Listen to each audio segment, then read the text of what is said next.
Hey guys, Rick Ginn, and today we are talking how to get insanely rich by taking down your virtual wholesaling.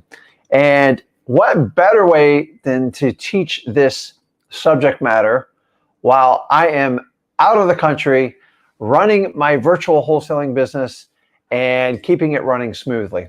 And that's the beauty of virtual wholesaling is you can choose the market you want to work with it. So let's go ahead and get started. Let's figure out how you can become insanely rich in doing virtual wholesaling. So virtual wholesaling, guys, is simply picking another market outside of the market that you live in. That is it. Some people define it as just going a few markets outside. Honestly, I look at virtual wholesaling as when you really, anytime you kind of leave your state, or let's say like a 200-mile radius, that would be grounds for what I call virtual wholesaling. So first and foremost, I'm going to remind every one of you guys, don't ever stop wholesaling in your local market. Why? Because all real estate is local. And if you know your local market, even if you're in San Francisco or like Manhattan, all you have to do is know one person that needs to sell a house that's got a distressed issue or a motivated seller. Doesn't mean you're going to take down 5 deals a month, but you just need like one deal here and there. And if you know the market and you know it's at a discounted price, you can easily jump on it. So don't forget to do your local markets when you do virtual wholesaling. So let's get into the steps on how you can get started. And what I'll do is I'm going to go ahead and put the link up here if you guys want to do a one-on-one and just a one-on-one mastermind. It's first come, first serve. So I'm going to go ahead and put it out there. And you're going to see it under the comments under Rick Ginn. So don't worry, we got extremely reliable internet today. So if you get on there, you put on, and you want to get on the mastermind, you're pretty much guaranteed to get in there. But remember, it's first come, first serve. So let's jump through the steps of how to take down your virtual wholesaling market so you can get insanely rich. And the first step that you want to do is you have to understand is, we've already defined what virtual wholesaling is. It's basically when you go way outside your market to find it. Now, most people are going to do it if you're stuck in, say, Los Angeles, California, Manhattan, New York, Miami, Florida. Why? Because these markets have appreciated so much and there's so much traction there. The price points get just so high. And once a price point gets at a really high level, 99% of the time, they're going to be sold with some sort of broker, but most likely they're not going to be sold through a wholesaler. Why? When the price point approaches a very high level, it is considered a very, let's say, sizable asset, and people wanted to get advice from it. And honestly, they're typically going to be wealthy people, and most wealthy people on the sell side don't work with wholesalers. So you've got to understand, you've got to go find markets where you're looking for entry-level houses. What does that mean? The first thing you got to do is figure out what is the average home median price in the United States. And as of I write this, I'm going to pull it up.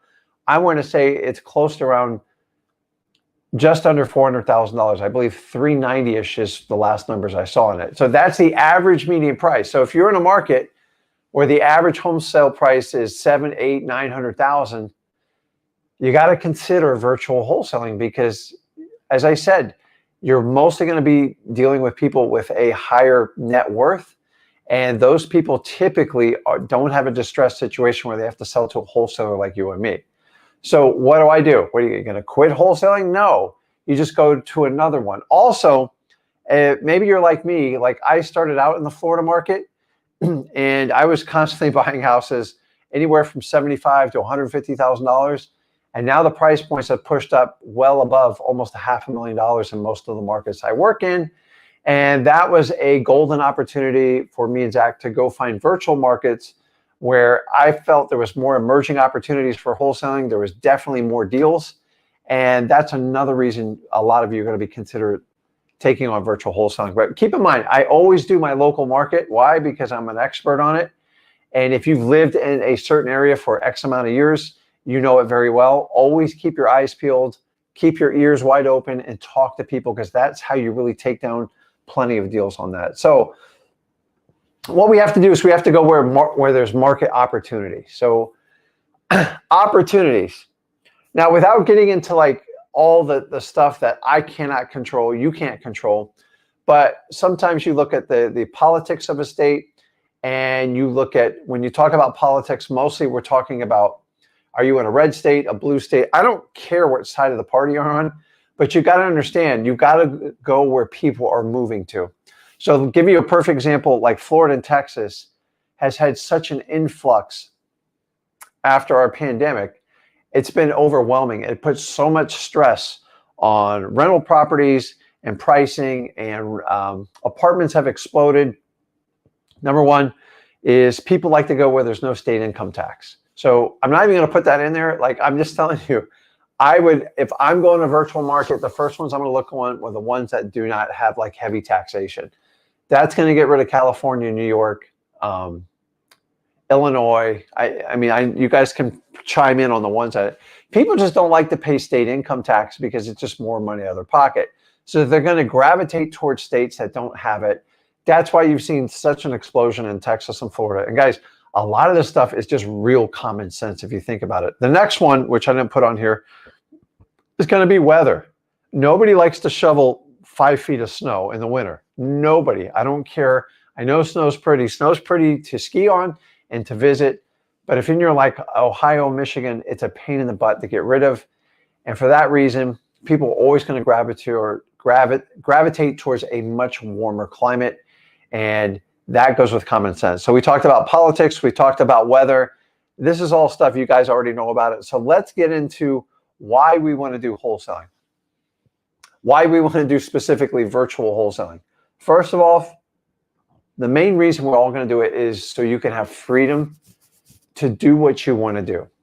And you've got to understand, if you're in one of the markets which I've described, like California, New York, or maybe you're in like South Florida, or you're in one of these really, really expensive markets, you've got to have freedom to choose the markets that you can actually thrive in.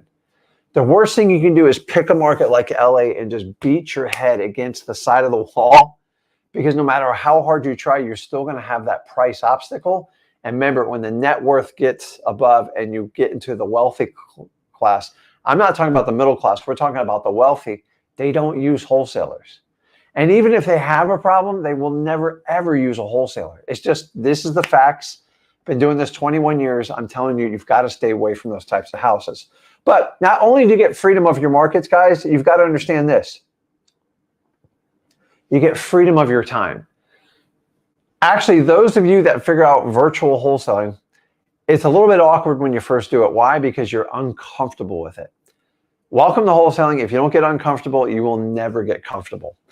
The only real difference when doing virtual wholesaling is you're just not standing in front of the person and you're not familiar with that market. That is it. Once you can get past those two obstacles, you can take down any deal, any wholesale deal across the entire United States. And most people can't get past those two factors. Well, I'm here today to teach you how to get past those two factors so you can easily install virtual wholesaling in any market that you want to attack. But it's the honest to God truth. Every time I talk to someone, if I do a live or anything like that, their two biggest obstacles, Rick, I don't know what to do over the phone. I'd rather be in front of them in person. I get it. And I don't know that market. You're going to have to learn that market. That's how it works. And that's what you have to understand going forward with it. So, so we talked about freedom. And guys, it's so important to have freedom to do what we need to do. So how simple is this to do? This is like really, really easy. So I'm going to go through the simplest part to get you started.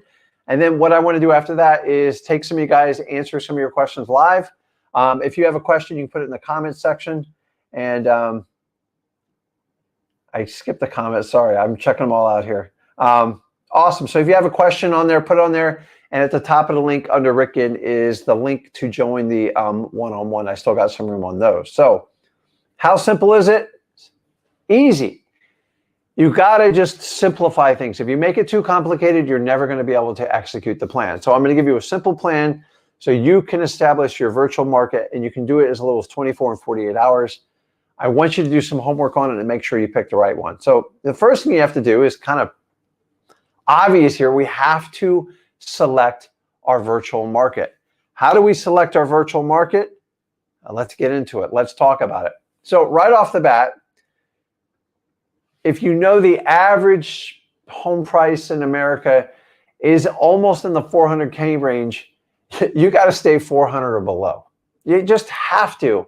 Why? Because the net worth individuals get up higher, even if they have a distressed situation and they're living like the Joneses and they're trying to stay above. They're never, ever going to admit it or work with a wholesaler until they lose everything. And honestly, by then, there's nothing left. So how do I identify homes 400K or price? Let me give you a simple tool that where you guys could easily, let me share my screen here real quick.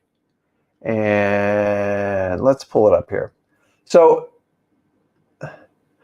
this, guys, is where you can easily pull up, and I think I got this off of Wikipedia. And hopefully you guys can see my screen here. I know you can see it.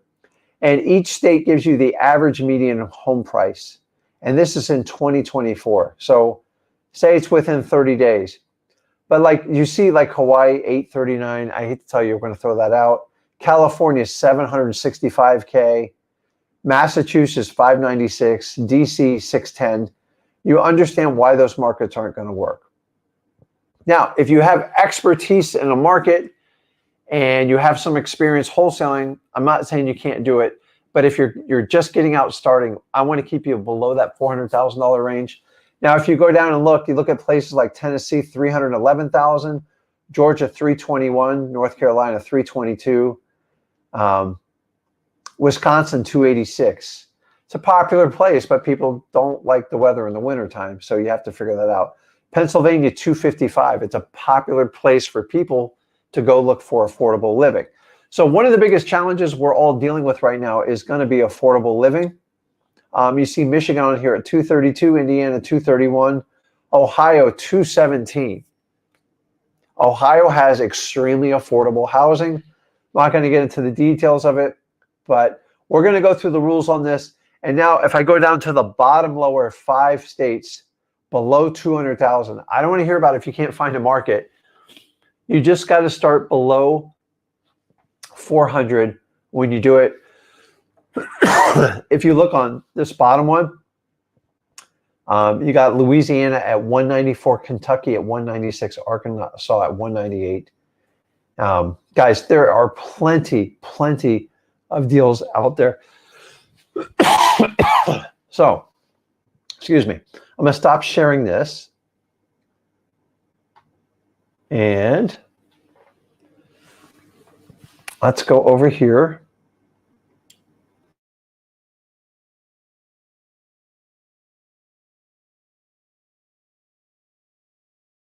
Okay, I got a drink of water here. So you have to choose, you got to be below 400K. So 400 or 400 below, that is a good starting range. And that's what you want to do when you get started out in virtual wholesaling. Once you establish price, you want to make some decisions about weather and politics, stuff like that. Is there state income tax?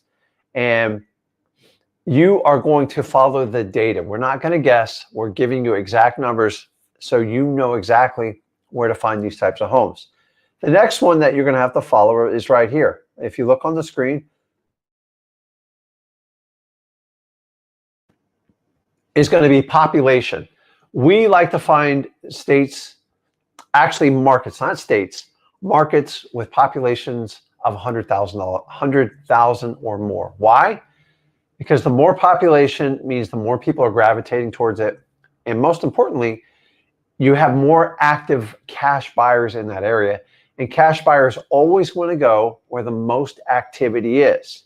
So whenever you're going through your virtual wholesaling markets, you've got to find a population and an average median price of 400 grand or less, period.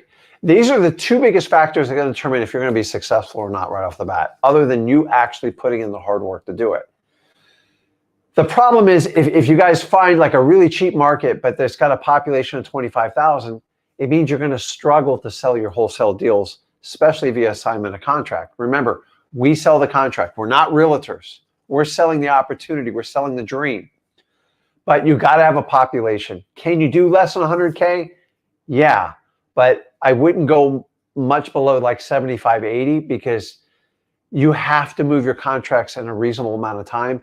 And the lower the population, the more time it is to sell the asset and the less cash buyers that are going to be active in that market. So now that you already know that you need a population of 100,000 or more, and you're looking 400,000 or below, those are your two starting points to start your virtual wholesaling. So now what do? I'm just going to give you the shortcut cheat sheet of how to find these markets without doing like tons of research, because you need to be a wholesaler. Your specialty has to be to market to motivated sellers, to distressed property owners, to get the best deals possible. So I'm going to teach you how to reverse engineer other wholesalers' successes. Why?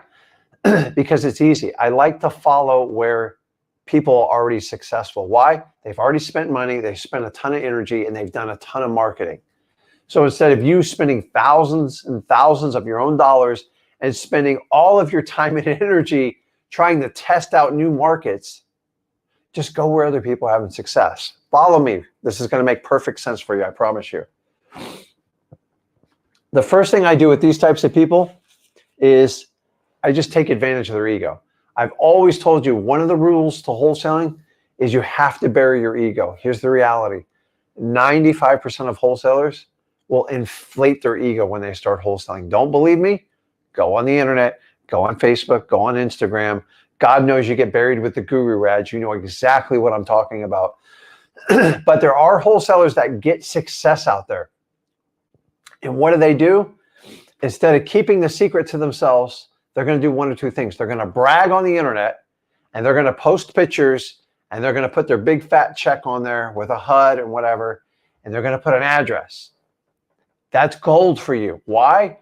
Because if that wholesaler is actually being successful, that means they're actually having recent success, and especially a wholesaler that's having repeat success, then I'm going to check it out, because we don't have to reinvent the wheel in wholesaling. And if you guys go, oh, that's cheating. It's not cheating. Once you put it out there for the public and you put it on a public website or social media, it's fair game. Guys, I've made millions of dollars just by using this technique alone. And what happens when people's ego gets big, it just keeps getting bigger and bigger. Some people decide they have to wear like special belts and they have to look really cool. And this is how all these people wind up becoming gurus. And the reality is, just find where they're having success. So the number one thing you're going to do is, all you got to do is get on their cash buyers list. That's all you got to do. Get on their cash buyers list. Why? I'm telling you, here's the biggest thing is, they don't vet their cash buyers list. I put it right there. They don't vet their cash buyers list. They don't do it. They just throw it out there. And they're the same person who goes, I got 5,000 cash buyers. No, you don't. You got 10 cash buyers, and you got 4,990 other wholesalers on your list. They don't vet it. I know this because I'm on every one of theirs. If they just picked up the damn phone and called me, I would tell them, you're literally showing me exactly where the gold is. So once I get on their cash buyers list, that's rule number one. They'll put an address, they'll put properties for sale, and you'll see an area they like to gravitate towards. And you will see the price points they like to gravitate towards, and you'll see the average size of the home. It's gold. They have spent tons of money. Some of them have spent $10,000, $20,000, $30,000 for this information. If their ego is going to get so inflated, go ahead and take advantage of it. I'm telling you guys, it works phenomenally. Now, the next part of this is you're going to go on social media and you're going to find social media brag, which I call ego posts, and they're going to show you, oh, I did this deal. Now, newer wholesalers tend to do this, and then wholesalers that are gravitating towards becoming a guru because their guru told them they'd be a good guru, they're all going to start posting this stuff because they have to keep posting to get their ego pumped and inflated. And this is my favorite way to find virtual wholesale markets. I'm going to teach you how to do it without this, but I'm telling you, guys, right now, go on your social media feeds and look, Facebook, Instagram, you name it. They put it all over the place. They put the addresses. They show you where they're having successes. These are typically blue-collar neighborhoods. And once you find an area where they're easily finding cash buyers, they're easily finding motivated sellers, you just got to go in and attack. People do it in my markets. I do it to their markets. I just don't put it out for the world anymore because I try to protect some of my markets to a point, which is why I don't blab them all over the internet. I do tons and tons of deals, but like I know my ego is going to cost me a lot of money. So let other people swell their egos up and just grab it. It's easy. So once you do that, the next thing you have to do, guys, is you have to verify their deals. You cannot just take their word for it they're doing deals. Some people brag and they do nothing.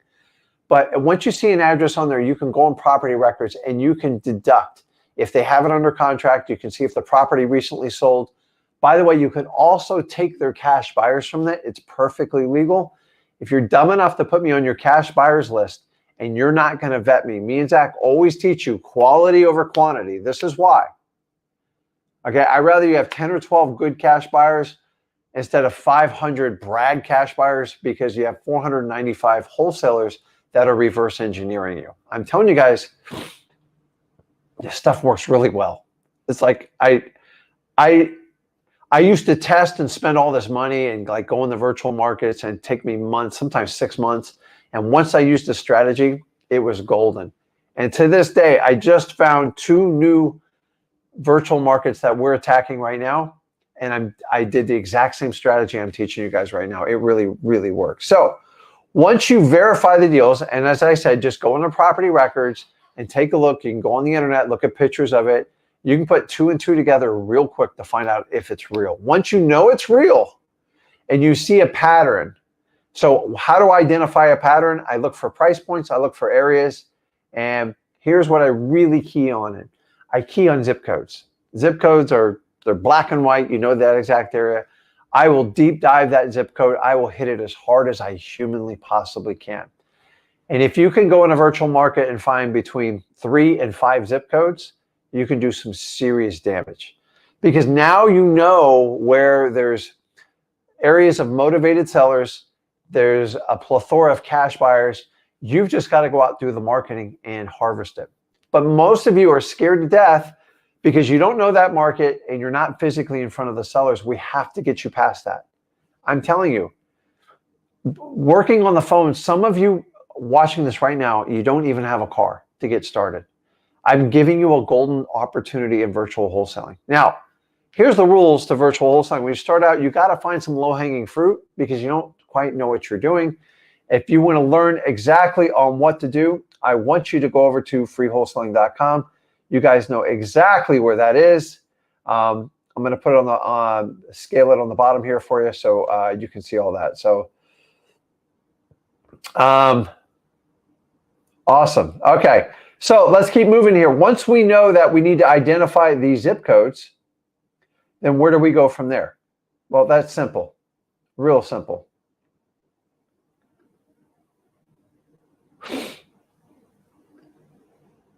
We identify the zip codes and we just need to attack. So at that point, I'm going to go back into that market and use just like the screen I showed you earlier. Let me pop it up here so you guys can see. Let me share my screen. Where is it? I'm going to go back here and verify some of the data off of the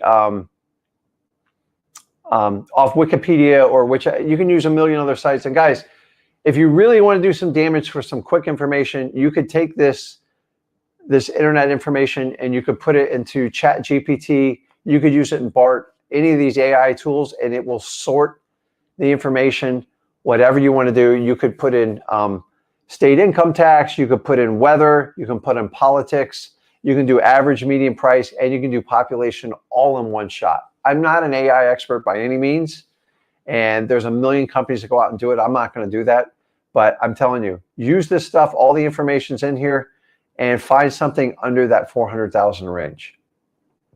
Let me switch this here. So once we know that, then guys, here's all we need to do. Ready? You just got to duplicate their success. So once I verified it, I know exactly where to go. Now we've got to go find the equipment to harvest these deals. So I always like, I like gold mining. I think it's interesting. I think you make a lot more money in wholesaling than you're ever going to do in gold mining. But once they know where the gold is, it's just a matter of what kind of equipment am I going to get to extract it. And that's how you have to look at it. And if you're scared to do it because you don't know that local market, or you're scared to deal with people on the phone, how are you going to deal with them in person? Because to me, in person is actually it feels even more intimidating if you're brand new, but it's actually more effective because people like, one-on-one when you can meet with them, because 70% of all communication is nonverbal. So if I'm in front of them, I can easily do it. So let's talk about tools we can use to help identify virtual wholesaling markets. So I want you to use the cheap method I already taught you, because honestly, it's going to save you the most time, the most money, and the most energy. And I like to find where other people are already having success. It's really important you understand that. So the first thing you do is go over to listrei.com. That's basically our prop stream link. If you use that link, me and Zach help train you. We do tons of videos on it, but prop stream's been around for a long time. I switched over from ListSource, which is a CoreLogic product, to listrei.com. And in there, you can easily find cash buyers. And you've got to understand, before we do anything on finding a virtual market, you've got to make sure the cash buyer demand's there. I've already taught you how to reverse engineer that. You got to look at the average median price, the population, but I want to make sure there's cash buyers in there. How do I do that? Go into listrei.com. You can get a 7-day free trial period. It's not required, but it does help verify data. And I'm going to look for cash buyers for the last 6 months. And it's already in the filter on that. Me and Zach have shot plenty of videos. You can check it out and Flip with Rick. And or you can go through freewholesaling.com. We'll show you how to do it. By the way, it's a 100% free course. Not only how to get started in wholesaling, get your first deal, but how to get you to your first $100,000. And it's amazing. I put it on the bottom there for you. So go ahead and jump over to that. So once we go to listrei.com, what's the next thing that we want to do? That's easy, guys. What I want to show you is, let's put it on here.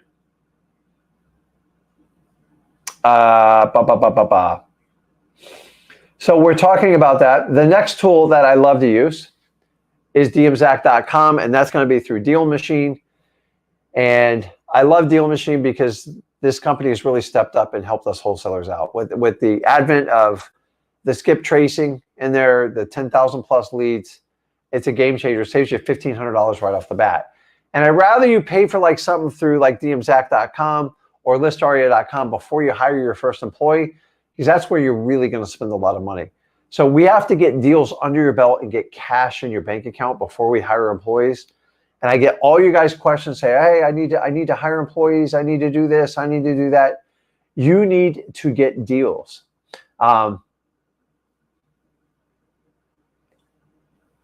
So if you can't do your own deals, you can't teach other people how to do it. So I didn't even hire my first employee until I did like 45 deals.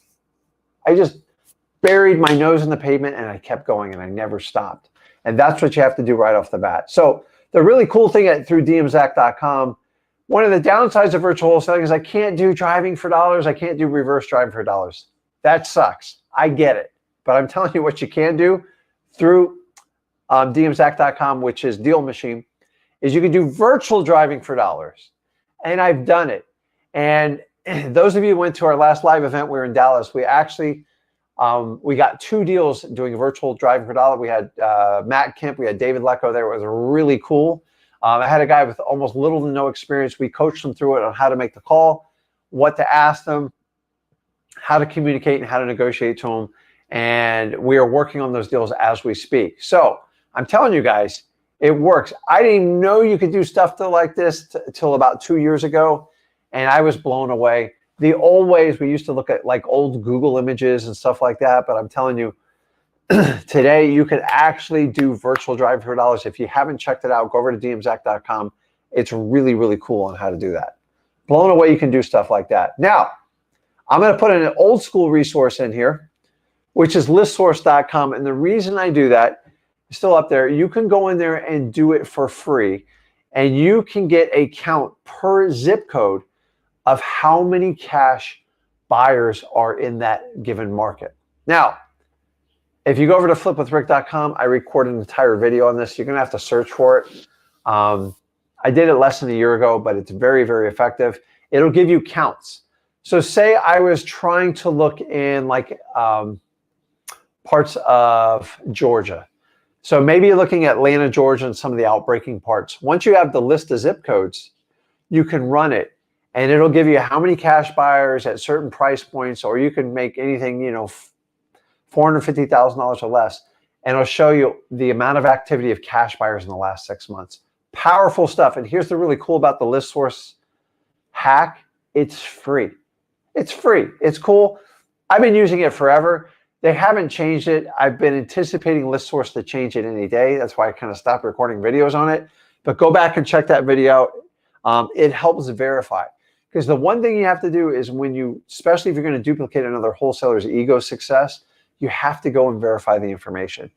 And one of the most important keys that you have to understand on all virtual wholesaling deals, the key is always going to be to identify cash buyer demand. So if you just randomly pick a market and you just, well, I went to college there, it was really cool, but you have no idea what the cash buyer demand is, you're going to get, like, you're guessing. And we can't guess. If you're going to do wholesaling, we are going to find the profit sooner than anybody else in real estate. That's the key with wholesaling. We find the profit immediately, and we find the most profit. Now, is it work to get the profit? Absolutely, yes. There's no way around that. It's always going to be that way. But I'm here to tell you guys, if you listen to me, if you follow this, you can change your life unbelievably. I made a change in 2003. I mean, it just seems like forever now. But I can relate to a lot of you just watching this video, trying to figure out if I want to get started wholesaling or not. Honestly, I was working in a miserable job. I had the worst boss in the world, the boss from hell. And I had a sales job, and I ran a sales team. And every time I grew one of my employees and like they climbed the ranks, they then would break off part of my territory and give that employee, and then I had to compete with that employee, and then we became like arch enemies, and it was just, it was ridiculous. And I never really got rewarded for the growth I did. And you know what the main reason I stuck around is because I got like benefits. And I just did a video on like this whole benefits thing. The average benefits is about $600 a month. So basically for $7,200 a month, you guys are willing to stay loyal to these employers. It's a joke. I'm not saying wholesaling is like easy right off the bat. I actually worked that job almost 8 months before I left and did wholesaling, but I exceeded my 1 year's income after by the 8th month.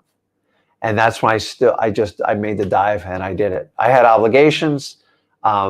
Zach was 3 when I got started, and I had to break the chains in my family. And a lot of people think, well, you know, the old days is like we break the chains by going to college and getting educated. Listen, still get educated, but if you rely on your public school system, especially your public universities and colleges, that's not breaking the chains anymore. That's actually locking you into the chains and holding you down, because you're not going to learn wholesaling in any of these types of communities. It just doesn't exist. And honestly, they're so outdated in how they teach these techniques on modern marketing. You guys understand, most of the U.S. economy is run by small businesses. And most of the colleges, when they teach at a marketing level, is they just teach you major corporations. Well, one of the reasons how I connect with you in social media and how you're going to find customers, we teach you how to do digital bandit signs. We teach you how to do basically bandit comments. You're never going to learn this in college. By the time he gets to college, there's going to be something even more sophisticated. So the colleges are designed where they just can't keep up with the most modern information. And for that reason, I'm here to tell you guys, it's up to you. So if you want to make that change, so let me get back to my point why I was doing this. I made a decision to make a change. I started out doing local wholesaling because I could barely wrap my head around it when I did that. But when I heard it, I'm like, you got to be kidding me. This has got to be fake. There's no way I can do this. And fast forward to 2024, which I'm here with you, is not only do I do my local market, but I do tons and tons of virtual markets. Why? Because now I can go chase those markets around. Now, I always knew that concept was there, but we didn't have the technology. We still had to work with realtors when I did it. And as time went on and as tools came along and all these different real estate investing softwares came along, it makes it so easy right now, especially with telephones. I mean, we used to have to pay long distance calls just to call people in another state. That's how old I am. But I'm here to tell you guys, the key is you've got to identify your cash buyers in that market. And really the biggest key is going to be on population. So we talk about virtual marketing. I want to show you something while we're doing this. So you guys know me and Zach are on a trip right now, and I think we got another week left and we're going to be back here. But let me show you this. Let me see if I can find it. Hold on. Let me come back here. And guys, if you want to jump on the live, put in the link. I got a room for like 1 or 2 more, and we will do that. But let's see here.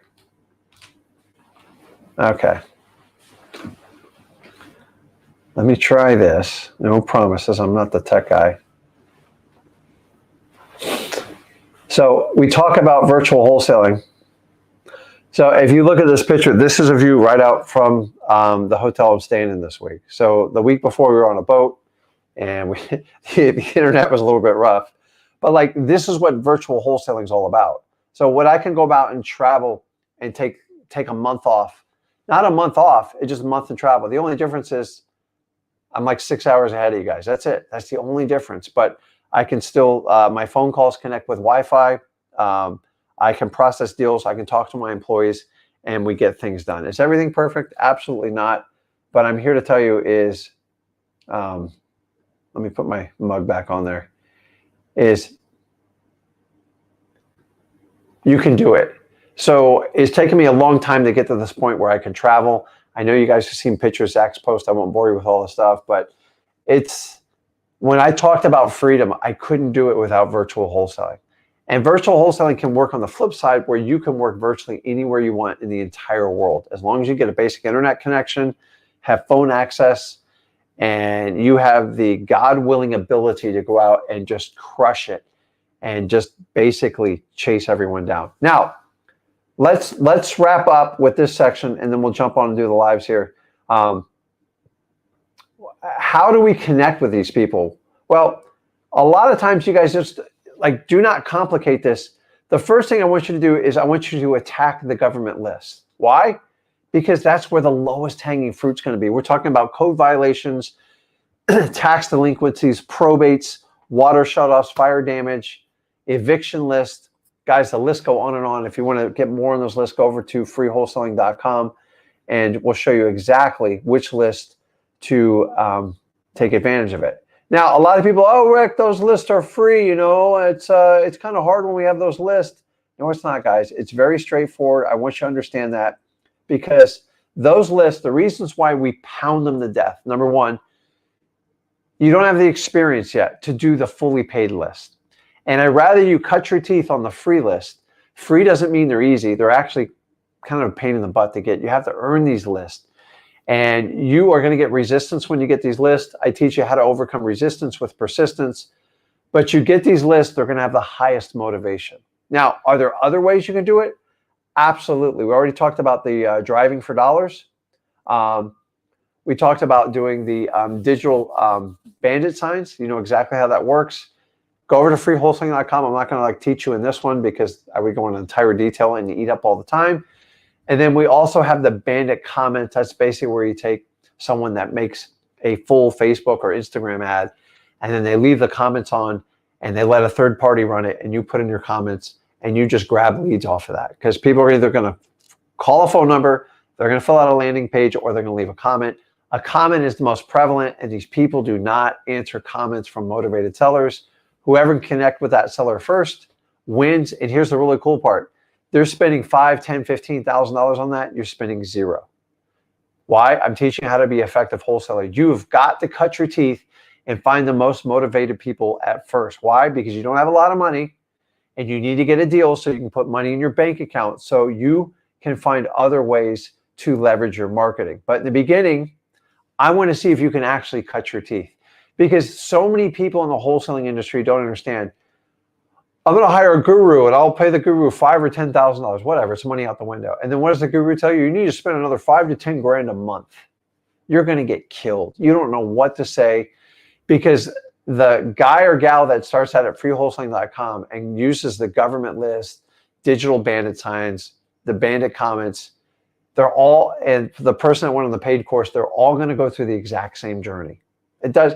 See, wholesaling doesn't care where you come from, doesn't care about your grades, your background, or your financial past. And most people that start with high paid gurus, the failure rate's very high because they assume all the work's going to be done for them. And so if you understand the value of finding a motivated seller, and you can do it off the government list, why? Because they're the most motivated list. Then you can run out there and you can take down any deal you want. And then what do you do after that? You can easily, with your profits, reinvest it back in your business, and you can actually use some of the paid lists. So let's talk about other ways you can do that. So we talked about the government list. And what's the next technique? Once we have the lists, the most common and prevalent way to do it is going to be through cold calling. It's just efficient. Guys, you call through Wi-Fi phone, it's free.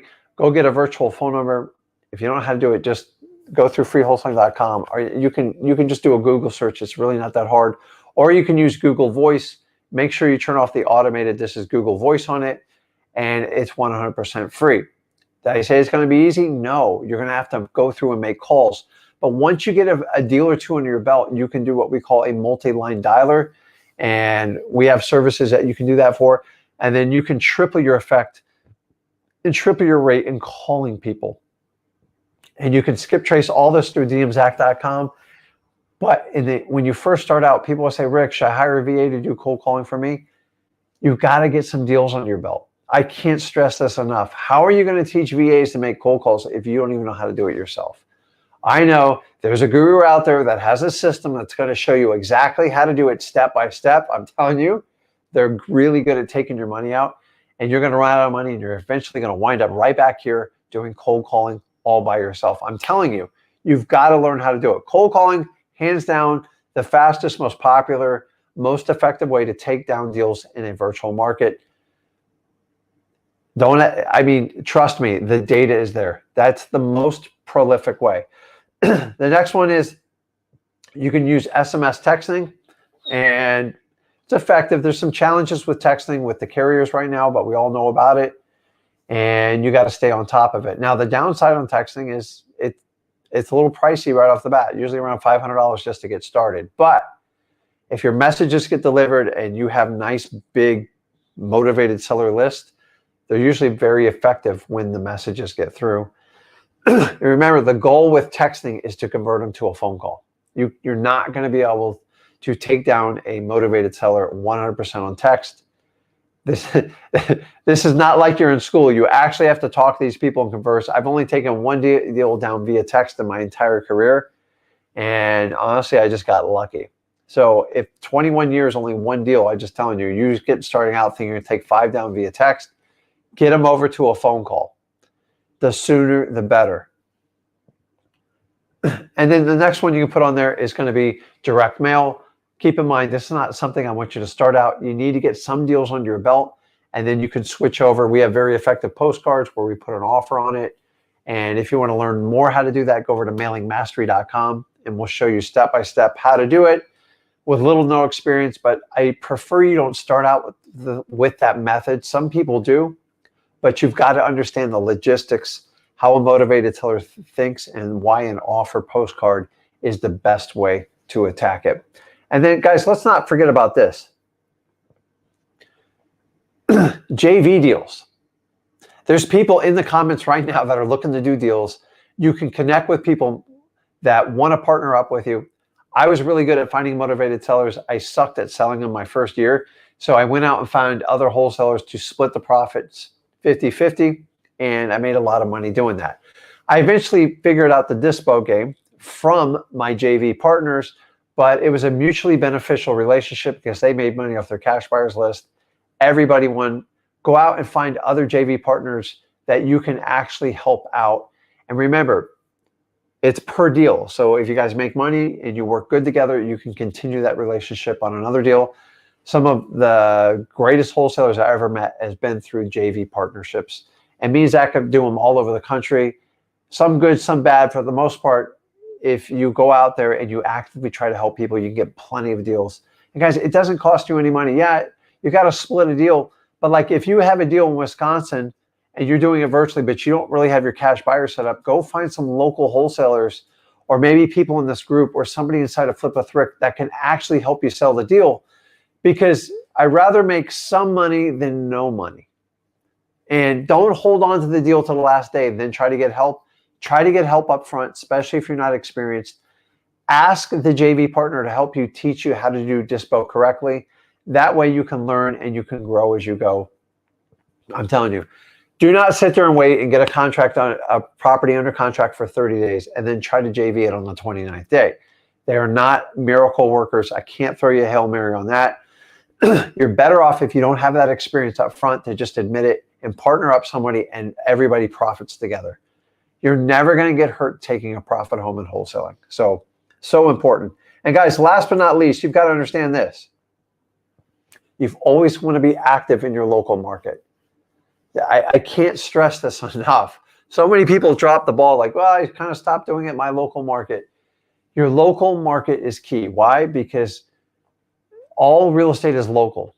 If I thought I could do every state, every market, I would just dominate the entire US. So would every major corporation, every other wholesaler, realtor, fix and flipper. And this is the reason why all real estate's local.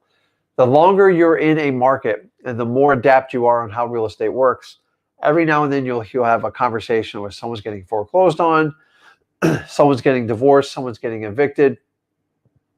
This house needs repairs, or the inevitable probate when somebody passes away. How can you help them get that house sold and minimize the stress of that transaction? I'm telling you right now, it's being active in your local market. You've got to understand that. So guys, this is it. This is just the basic get started in virtual wholesaling. But if you are stuck in a market where you're just like, man, Rick, the prices are nuts here, I can't do it. Or maybe you're in a market where you started out with the right price and you're like me, you've been doing it so damn long, you had to go out and find other markets. Then go ahead and change. Guys, the price of homes is getting ridiculous in the United States. You want to go out and attack these markets now. We're all going to be looking back in a couple of years and go, listen, you could have gone to Ohio, you could have gone to Alabama, you could have gone to Tennessee, you could have gone to Arkansas, you could have gone to the Carolinas. Over and over again, guys, there's never been a better opportunity than you to jump on the virtual wholesaling right now in 2024. Don't kid yourself. It's 100% legal. Stop letting these gurus scare you. They don't read the laws. This is how they sell courses. They always have a cure. In fact, me and Zach challenge every guru out there. Just show us your free courses, 100% free course, not a little segment of it. And then we can talk about credibility on being transparent. I've been doing this 21 years. So many people have tried to scare me. It's going to be illegal. Even the day I started, they told me it's going to be outlawed in Florida. If I listened to all these people's advice, I would not be sitting in front of you right now. So I believe everybody wants everybody to win in wholesaling, but I believe people try to manipulate these legislation announcements and they don't read the law. And by the way, I never depend on one lawyer, ever, because 50% of them are proven wrong every day in the United States of America. Lawyers will represent anyone. Remember, it's their interpretation of the law. So the law has to be read. So just pass the basic test, read the law and see if it makes sense to you. And then go get an interpretation from a lawyer in your state that you want to do business with. And that's how you make the decision. Me and Zach don't make it for you. We just give you the truth. The truth is how you see it, and we want you to do things professionally and legally. So without further ado, let's jump in and do some questions here. I had a bunch of comments that I have missed. Let's see. Okay, let's jump on. Where'd it go? Okay.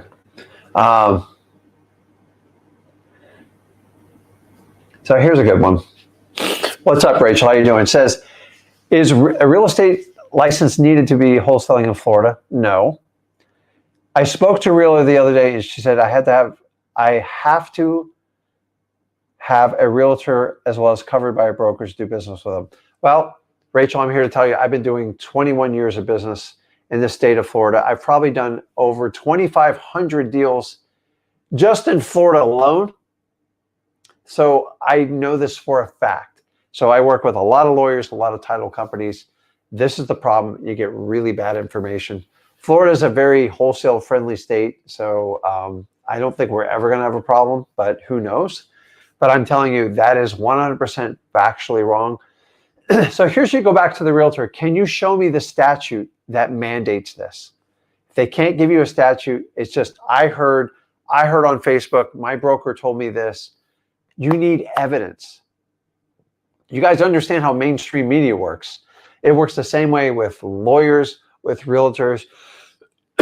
In fact, I show you guys every day how lawyers lie to you about probates, saying you can't buy it outside the probate. You can 100% buy them out of probates. You just got to get the property pulled out of the probate. There's a legal maneuver to do that. It's very simple, and it's up to the PR of the probate to make that decision, not the lawyer, not the judge. So I appreciate the question. So now you can confidently go back to that realtor. Actually, tell her to look up my stuff. I've been doing this a long time. By the way, I also own a real estate agency with a brokerage, and I know 100% that is not factual. So hopefully that helps you out there. It's crazy when people spit that stuff out. It just drives me nuts. So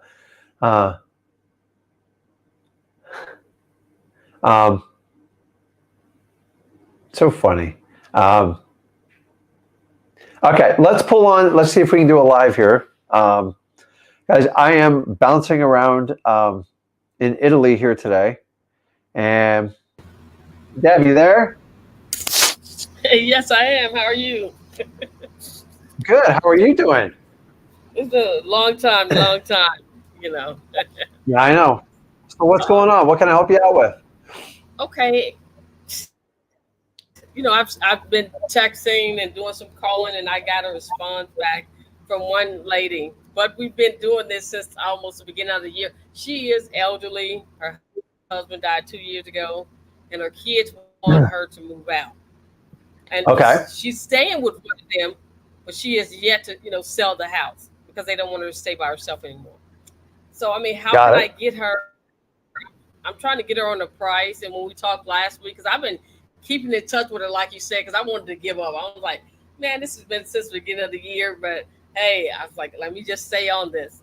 And I threw out a price to her, and she was like, no. I was like 120 to maybe 150, It's in Okay. a like a BC area, and she was like, "No, I know I can't do the 120." I said, "Well, if you can't do the 120, what's your number?" I cannot get a number out of her. Her daughter is coming. Her other daughter is coming down this month, so I think the week after Uh-huh. next. And they How want her long? to sell it. It's Yeah. her, yeah. How long has she owned the So house for? I'm like, oh man, maybe Like in 40 years. years. So one 40. of the things I do tell you is when you get people in a house like really 25 years or more, really 20, it is a home to them. And what I Right. mean by that is it's hard to separate it. So if let's think about the home that we grew up as children, right? It doesn't even matter if like you rented it or something like that. It's just that's where you had a lot of your first memories and stuff like that. So it is challenging once they're in a house over like 20 years. I've always had this problem, and the reality of it is locally. Uh-oh. Hello? Hello. What happened? Kind of lost him there. Drink my little water here. Rick, Rick, did we lose him? I think we lost him, guys. I'll wait till he comes back on. I'll hang out here.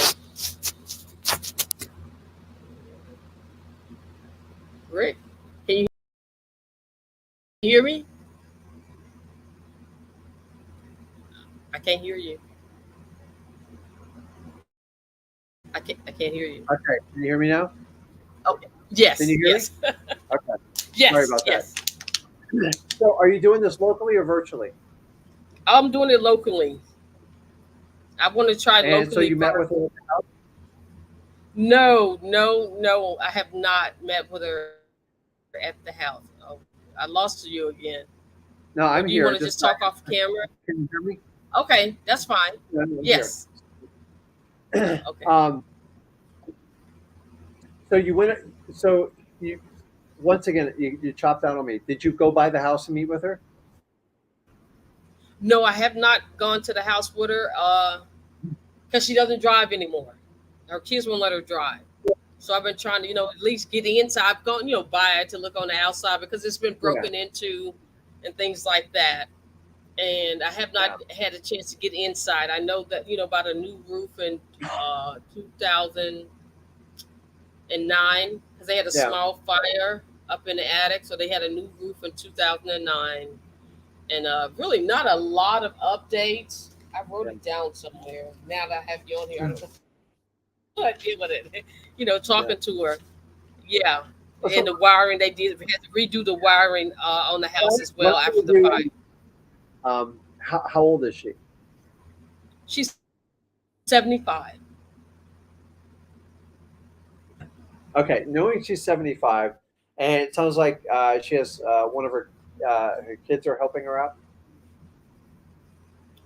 Yes. So I would They've definitely, been wanting her to sell. yeah. So the kids are going to be probably the decision makers on it, even though like she signed. So Okay. I would try to find out when um, the kids anywhere locally, or are they all out of state? Yes, her daughter here that's here locally. I've been trying to, she did give me her name, and so I'm going to try to reach out to her daughter and see because they're ready for her to sell because people keep breaking in and things like that because no one's there. Yeah, And it's just her. I understand that because yeah, she's been there so long, and then her husband passed away. Up to during COVID because of that, and that's when her health has been declining as well. yeah. So it's just like I would I don't know how to get her to move. I would try to get the kids, one of them there to meet with them. Most likely, they're not going to have her come along because they want to make a decision and get her to move on, and she's going to be emotionally attached to everything in the house. Sounds like the house is really going downhill, and the longer this goes on, the worse Yeah. it's going to get. So what you just got to try to do is win over your relationship with her, but understanding that you treat the kids kind of like the PR, and they're going to be the ultimate decision maker because they're going to have the influence to tell, hey, mom, we just need to get this thing sold. Because a lot of times she has a vision of what the house used to be, and then we have to put down the reality Right. today. And Wants to that's see what the I've been trying to do. yeah, but when's the last time the kids have been to the house? Any of them? They went over her and her daughter, and I was like, oh, she didn't contact me. That's why I said I'm going to try to reach out to the kids about 2 weekends ago because they go over on the weekend, and make sure it's still like boarded up and they haven't broken back into it because Uh, it was a lady staying there and they had to get the cops because she was like, no, this is my house. She wouldn't even get out of their house. I'm like, oh my God. It was very crazy. But my other thing is, she told me that a guy offered her $220,000 for it. And I'm like, not in that condition. So this is what I said, Rick. I said, well, hey, if he offered you $220,000, I would take that and run with it. That's exactly what I told her. Because I mean, I can't make anything off of that. The house is worth like 238, maybe 230. And so, yeah, I said like, yeah. And so I told her I, take it I, and run would, with it. And then she's like, oh no, that was a long time ago. And yeah, then she backed I up would a just meet little one bit. of the kids out there, and I've been through a lot of situations like this. She's not going to make the Okay. final decision, so you just Okay. try to give her the I need respect to and the reach relation. out to the But kids. your real relationship is going to be with, I assume, the daughter. The kids. And once you kind of look at it and Okay. go, oh, crap, I can put this thing on the market, you're still going to have to hem and haw with her. But like I stress, listen, the longer you let this go, the less money you're going to put in your pocket, and the more stressful it's going to be. So if you got broken windows and it's vacant and people are breaking into it, nobody likes to see Exactly. that, especially in like a house where their mother lived. It's just humiliating. It's like it's not. I hate when people can't respect the property. So I would just work on the daughter as best you can, and I just don't think the mom's going to be the one to make the decision on it. And whatever I decision think I she's going came to to make, is going to be removed. okay. All right. So And so just, my just work with the other daughter. thing 'Cause, is, yes. you know, I know because I tried to reach you, on Facebook. I couldn't. You was like, reach me after one of the calls, but you never responded because I wanted to, this see if I'm in But even the right mind frame of it. Because I take some pictures of the outside of the house.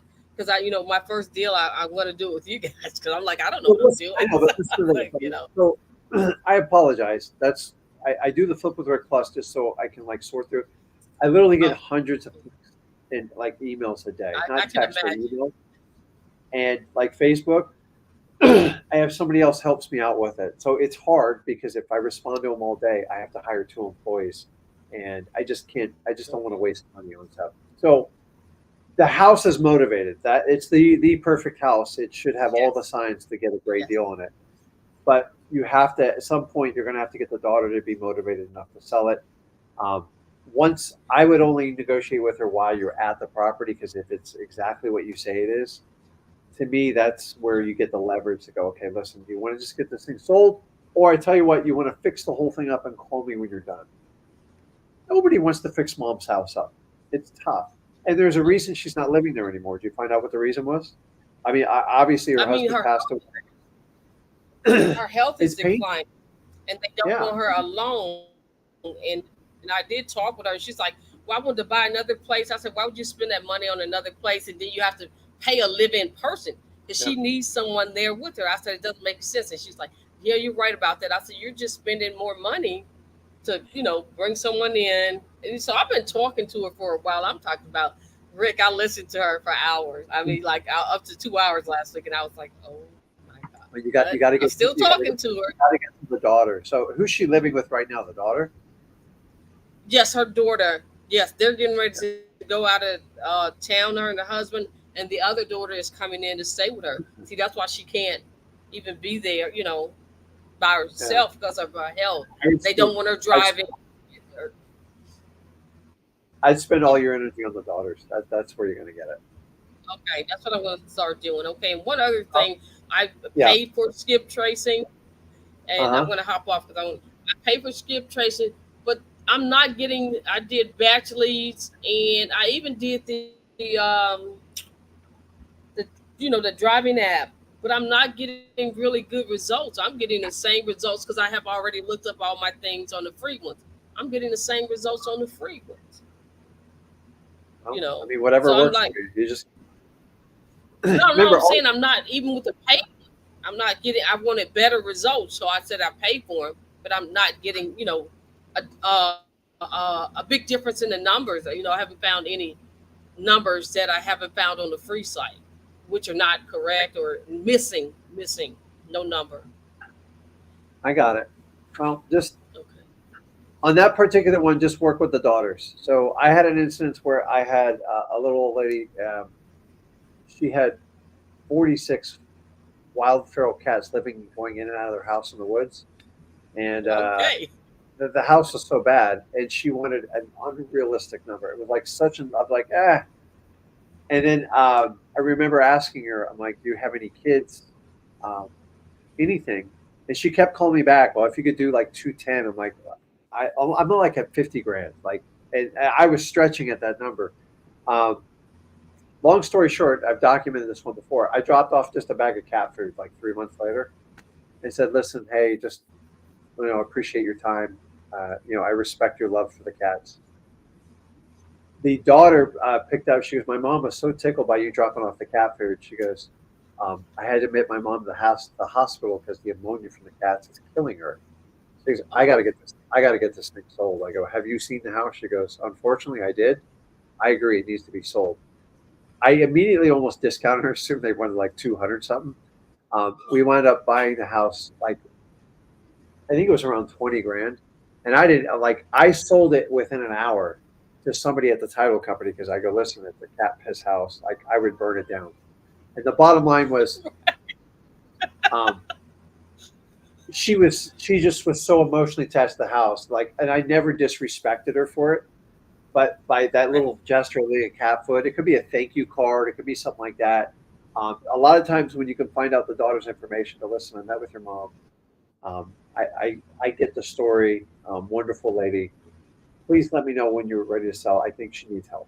And that's it. And they'll know it and they say it. And if you can connect like that, Yeah. they kind of get down to business quick. They go, listen, we know how the house is. We know debt. We need to get money to help her out. And that's how I'm going to get it sold. That's all you do. That's all you can do on those deals. And just keep looking. And that deal, like, I want to say 3 months. Okay, 3 months right after I dropped off that. So I'm a big fan of like a handwritten thank you card. You go, listen, hey, I met with your mom, wonderful person, an incredible story. I would love to buy the house. I know she's going through a lot. Let me know if we can meet or do something like that. So sometimes the thank you card goes further than the actual than like a cold call or something like that. And listen, you can always do a thank you card and do a cold call. But like a lot of people appreciate it. They go, that's pretty cool. I've got a lot of deals off the thank you cards. But if people are like very particular to the pets, like a lot of old people, a lot of little ladies are very connected to their cats. You do something great for their cat, a cat toy or cat food or a cat treat or catnip. Like they're like, that's amazing. She did give me a condition like you need to find a home for all 46 cats. I'm like, I can't do that. Like, so we brought in like 3 rescue facilities to help us out because they were feral cats. They were wild cats. They weren't like the regular, house. They were full of that. Oh, they like a bobcat. I go, lady, you can't be living like this. She goes, what's wrong? I go, you can't live like this. She's like, and she wanted full retail. I'm like, forget it. I was getting ready to delete her out of my system. I go, man, there's no way. And her daughter came down from Gainesville. She's like, I saw what you did for my mom. But she goes, she's had like 26 offers. She goes, my mom's crazy. We just need to get it sold. I'm like, okay. And we closed it 10 days later. Okay, so like I said, my only other thing is how do I get better contact information? Like this one house, it's open, Rick, and it's in $1 million neighborhood. So, but it's gone to crap because it's open. People have been in and out of it. I've been looking at it for a year. I cannot find anyone. I can't find the relative. $1 million neighborhood. And I have like 7 or 8 like that. Yeah. I have 7 or 8 like that. You talk to the neighbors? Yes, and they said they have no idea because they were older and they kept to themselves. They were Asian, so they really didn't talk to a lot of people. I sent the neighbors postcards, a little handwritten postcard and say, hey, you have any vacant properties and stuff like that, or who's the owner of that? And they called me back and they said, we have no idea where she went because they weren't that close. Yeah. And so is somebody mowing the lawn? No. Okay. Yeah, just the only thing I do is stick a sign in the yard almost every day, and it's just try sticking a sign in the yard. Just a simple bandit sign and see if you can draw attention with your phone number. It's a wild child, but you just want to find someone who's in charge of the house and go, why are you trying to sell my house? I'm like, hey, once they call you, then maybe you can find who's actually in charge of it. And that's okay. I mean, it's kind of a Hail Mary, but it works because if you've tried the neighbors, you've tried everything else, just try that and it's not going to hurt you. So put your virtual phone number on there and just put on house for sale or whatever and see if someone will call you. It's a reverse tactic. Okay. Okay. We'll do that. Thank you. I'll let you get to someone else and hopefully I'll get this thing signed. Awesome. Okay. Right. Great to hear from you. See ya. Jason, what's going on, man? How you doing? Good, man. How you doing? Can you hear me? Yeah, man. Long time no speak. Yeah. No, I'm prepping for that really big deal to close so I can get my VA one at a time. But I had a question. I have an appointment with a seller. He's really, I wouldn't call him savvy. He's just really weird. And he's a insurance broker. Okay. And the way I've qualified him is he's like, I say, hey, you could list it if you want. He's like, no, I just want cash, done with it. I'm like, all right, well, I gotta make money on it. So and he's like, well, how much do you need to make? And I'm like, I don't know, like any business is, I blurted out a like 20% number, right? The profit margin. Like obviously but he's like so hung up on that, and he's just so weird. And it wasn't like I willingly gave him that number or even tried to. It's just like I was building the relationship with him, and the way he is just so talk, and very like alpha kind of masculine, like talk over you. And kind of I'm like laughing at all his jokes type rapport building. Like he's just weird. Yeah. So anyways, I have the appointment. It's probably going to be this week. It might get pushed a week, but we're coming up to it. Mm-hmm. I just don't know if you had any tips on dealing with this weird personality type where he just talks, thinks he knows so much about life and the world, which he might, I don't know. How old is he? At least 55. Yeah. So let me let you on a little clue. The more people talk, mm-hmm. it indicates lack of security. Mm-hmm. That's why they talk so much. Oh, it's just the truth. Mm-hmm. So that's how they try to be an expert on everything. With just like, when someone just talks too much, I'm like, man, like, do you ever like come up from air? So the question is, how do you deal with them when you're dealing with like a motivated seller and wholesaling? So mm-hmm. Did you whatever happened when you threw a number out to him, or like what was his reaction to it? I haven't thrown any number out there. I say, let me know when you want me to look at it. Is he ready to make a decision? I'll need your like all decision makers to kind of be ready for this because I only come out one time is what I've told them. Does he live in the house, or is it doesn't live in the house? Was it a rental property? You know the story behind it? I apologize. He does live in the house currently. Yeah. Listen, you also got to make sure the guy who runs his mouth that much. Mm-hmm. It's all ego, mm-hmm. and you got to make sure you're not completely wasting your time. So the problem is, you don't know if you're going to go out and meet a motivated seller. Now it sounds like the house might be motivated. Did he go into the house in detail? Did you qualify him? It was a death of his I think it was a death of his mother, and it's a divorce as well, and the place is a mess, and that's why he's saying I just need to get rid of it for cash. Just go meet with them. Yeah, you're gonna have to use the go for no, and this is the one time in mirroring you can't sit there and go blow for blow trying to spew out as much words as he's doing. It doesn't mm-hmm. work. Yeah, but you have to appease him, which you've already done. So you just go out there and you recognize. But remember, when people talk that much, it just means they're very insecure about how they feel about everything. And that's mm-hmm. so by dominating a conversation, that's how they do it. The most powerful people you'll ever meet say the least amount of words. Mm-hmm. This is how life works. So the more they talk, so you have to play it. So he's going to get. Here's the one thing you can leverage over a person like this. They hate silence. Mm-hmm. Mm-hmm. So when you throw out your go for no, do not say a word until he spits something out. Mm. He cannot stand the silence. He can't stand it. It drive you nuts. But you can just kind of let him talk, and you don't overreact, and you just kind of work through it. He's going to overreact when you give him the go for no. And then you just say, listen, what do you need to get rid of this stuff? That would got to be my counter line to him. Mm-hmm. And just kind of go from there.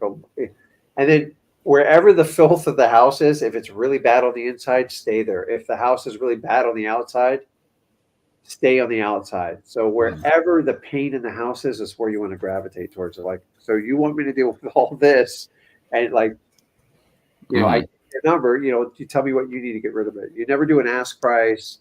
What are you selling for? How much do you need? Just you got to get to. So someone like this, I want to access their subconscious mind. Mm-hmm.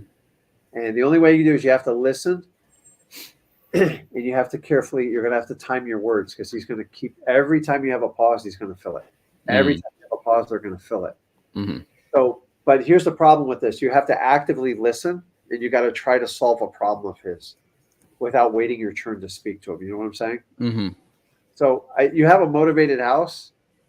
You're going to have to, someone who talks like this, you're going to have to give gaps of space to try to, because once he gets a response, you have to gauge it. So you're going to be there physically. You can kind of tell if he gets excited, upset, and you can use that as fuel to craft your solution.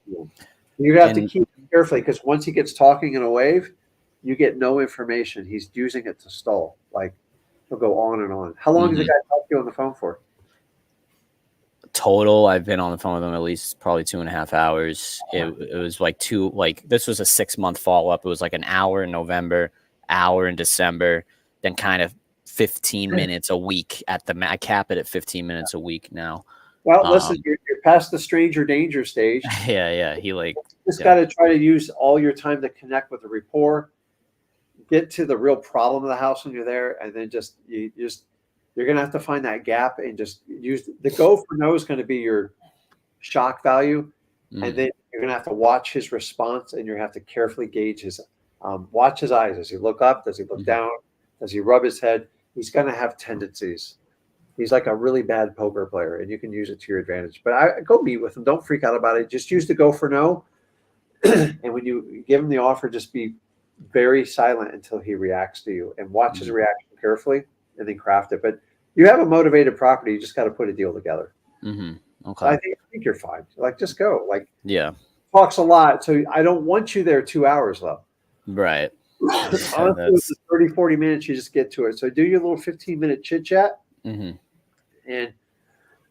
what I do is after I do the connection, I find the worst problem in the house. I'm like, wow. I just start rubbing my forehead going, wow. And I go, listen, I just, a lot of times I'll just tell them after that, what do you need to get for this? Or I'll just go right into the go for no offer. And then count with, what do you need to get for this? What you don't want them to go is, what do you mean by what do you need to get for this? Because now they're trying to get into your head. You want to get an instant reaction. Hey, I got to get 150 grand. I just want to move on. So a guy says, I'm going to get rid of it. Now you need to verify if what he's saying is going to match exactly. Some people say that just to get you excited to make a higher cash offer. Yeah, right. Like this, just say, hey, John, you told me you just need to get rid of it. So I asked you, what do you need to get rid of it? I'm just trying to get to the point with you here. A little detachment. I go, listen, if you're not going to give me a number, I give you like, 80, 100 grand. Is that something you consider it? Just shut up. And then watch the reaction to go from there. But use the go for no, because I think you're going to have a lot of problems with this house and you're going to have to buy it cheap. So just make sure use that. But you can't be there 2 hours, dude. You got to go for no is going to shorten that length of negotiation to like a quarter of what it normally is. Okay. Absolutely. I appreciate the Flip with Rick Plus stuff. By the way, I went through the marketing worksheet per your direction. Yeah. So I made my schedule. You have a goal section in the front where you plug in how many deals you want. Yeah. And then it calculates. This is been the big question with Flip with Rick, actually, that a lot of people in the comments I notice ask is when you guys call something a call, like, the number for like 2 deals a month, let's just say it's 10,000 calls a month from Flip with Rick, like from that sheet. What is a call to you guys? Like, because is it a dial? Is it a connected person? Is it a call? Is a call. It's a dial. So when you connect with them, that's your like contact. Like, so if you dial 100 people and you talk to 10, connections 10 out of 100. Like, do the basic math on it. Anybody, like, if you have 10,000 dials, like, you got to start with a big number just to get there. Yeah. And then it's your connection. Now, your definition of a connection after that, that's where people get real loose on it. But inside of Flip with Rick, I'll be happy to talk about it because it's a very kind of long and winded explanation, and we get into details. Some people have different definitions of it, and we all have to have the same vocabulary. Otherwise, you can manipulate numbers. But at the end of the day, it's like how many deals you're doing, how many appointments you're going on. Because now you're getting into a KPI where I can talk to 5 different investors. And like, I had 1,000 contacts this week. They think that's dials. That's not contacts. And then then you can break it down to quality, but now you're getting into the weeds on it. So, so guys, those of you asking, Flip with Rick Plus is an extra service that we offer just to spend more time with it. And it's a community. It's not a one-on-one coaching.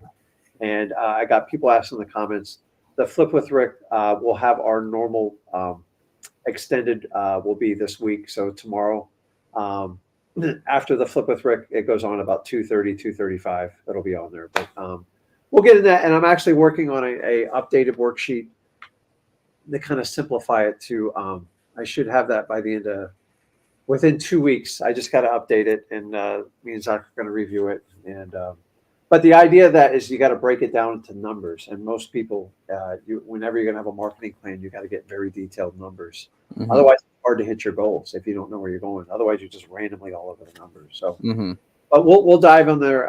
Zach will be on tomorrow. I think around 2:35, 2:30 Eastern. And then we'll be back in town this next, actually Friday, Saturday, and we'll be back in the studio. So we've had a lot of fun in there, but it is nice kind of being in the studio, having a little more structure, but it's fun. So it's, what time is it right now? It's like 12:20, 12:30 at night. So I'm going to wrap it. Really? Where you're at? I had no idea. Yeah, I know. We're over in Italy. So we've been over here. Great. For 3 weeks. So Awesome. So that's the beauty of why I'm talking to you guys about how to do virtual wholesaling. So you can pick your markets, and then you can have the freedom to do whatever you want. And that's the beauty of it. So I appreciate it, Jason, man. Let me know how that works out. We'll talk. So guys, if you've got value from tonight's stream, do me a favor. Make sure you smash that like button. Make sure you smash that subscribe button. This is the Rick Ginn channel. Check out my son's channel, Zach Ginn. And then tomorrow will be on Flip with Rick, our normal scheduled time, 1 p.m. Eastern time. Yes, we have full internet. It'll be perfect, I promise you. And we'll do it remote from Italy. So check us out tomorrow, 1 p.m. Eastern time. Make sure you subscribe to this channel, and we will see you guys tomorrow. So have a good one, man. See you later.